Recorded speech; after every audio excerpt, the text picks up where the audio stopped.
আজকে হাট থেকে আমার বাবা এক আঁটি সতেজ আর টাটকা কাবিল কচুর ডাঁটা কিনে এনেছে।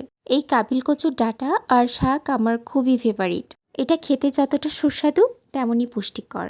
মাংসের স্বাদকেও হার মানাতে পারে বাংলার এমনই কিছু খুব সাধারণ ও ঐতিহ্যবাহী রান্না আছে, যা পাতে পড়লে এক থালা ভাত নিমিষেই শেষ হয়ে যায়।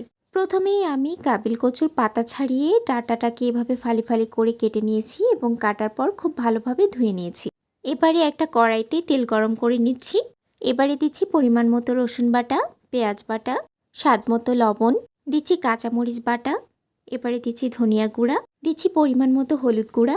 এবারে মশলাটাকে খুব ভালোভাবে কষিয়ে নিতে হবে। মশলাটা ভালোভাবে কষানো শেষে এবারে আমি ডাঁটাগুলো দিয়ে দিচ্ছি। কাবিল কচুতে আছে প্রচুর পরিমাণে ক্যালসিয়াম ও ফসফরাস, যা আমাদের হাড় ও দাঁত মজবুত করতে সাহায্য করে। যাদের মাঝে মধ্যেই হাতে পায়ে ও জয়েন্টে ব্যথা হয় তাদের জন্য এই কচুর ডাঁটা এক দারুণ পথ্য।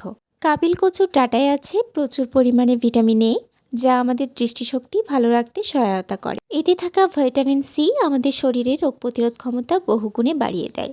শুধু তাই নয়, আমাদের পরিপাকতন্ত্র ও পেট পরিষ্কার রাখার জন্য এতে রয়েছে উচ্চমাত্রার ডায়েটারি ফাইবার বা আঁশ। এটি হজম শক্তি বাড়ায় ও কোষ্ঠকাঠিন্যের সমস্যা দূর করতে সহায়তা করে। পুষ্টিতে ভরপুর এই ঐতিহ্যবাহী রান্নাটি আপনার কেমন লাগলো কমেন্ট করে জানাতে ভুলবেন না। নিউট্রিশন সম্পর্কে আরও জানতে আমার পেজটি ফলো করে পাশেই থাকুন। ধন্যবাদ।